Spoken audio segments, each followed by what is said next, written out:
We got to talk about Ronda quick. All right, we'll talk about Ronda. What about Ronda? Because, I mean, she is extending her match with Alexa Bliss at SummerSlam. Yep. And she was outside the ring supporting Natalya while she was facing Alicia Fox, and Alexa Bliss was on the other side.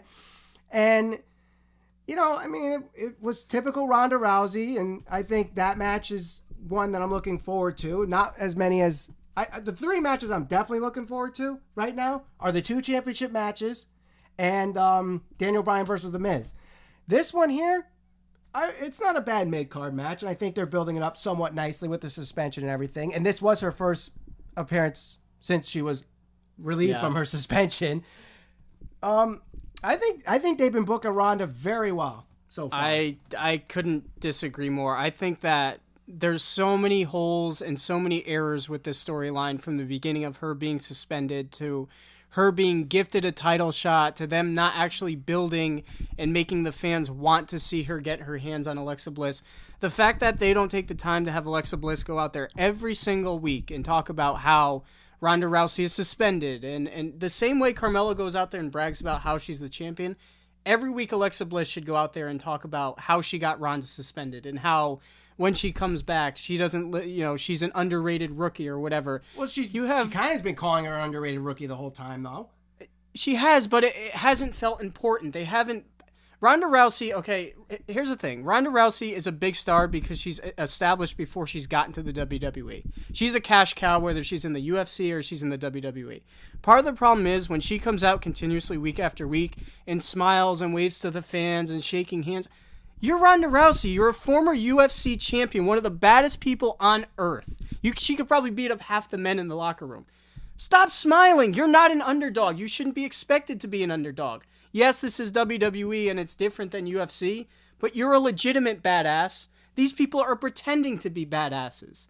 So why are you coming out and shaking hands and smiling and act like you've been there? Play the part. You know, when Bayley first came up, one of the biggest criticisms I've had of her was I didn't feel like she was an underdog, right? She didn't come across as an underdog. She should have.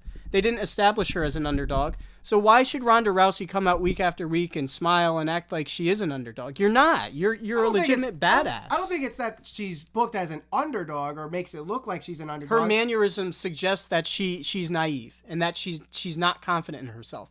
Come out with the same. If you look at the way Ronda Rousey walked out to a UFC fight, is the same way she needs to walk out to the WWE ring, because that's what people want to see. They want to see her get her hands on Alexa Bliss and rip her arm off. The way she says she's going to, that's how she has to come out to the ring every single time she comes out to the ring. Well, I agree. I do think she does smile a bit too much, but I don't think it hurts her too much because it gives her a sense of humanity in a way. Because, yes, once the bell rings, she's a badass, but before the match and everything, Do you see Brock Lesnar shaking hands and kissing babies? But Brock Lesnar, that's his personality is just he's an asshole no matter what. And she should be the same way because if you look at some of the promos she's cut in the UFC, like real legitimate who she is as a person, and I'm not saying she's a bad person, she never gave a crap about anybody, not her opponents. Now you see her with on Instagram, they're hanging out and this and that. I get it. You have friends outside of the show and all of that stuff, but come on, you have to sell the part. You have to make people believe you're a badass. If you're shaking hands and smiling and waving and acting like a young, naive high school girl. She's also, well, yes, I do understand that she's still a little starstruck to the fact that she is a WWE superstar and this was like a lifelong dream. I get that. But at the same time, it's a celebrity thing. Like, she's a celebrity.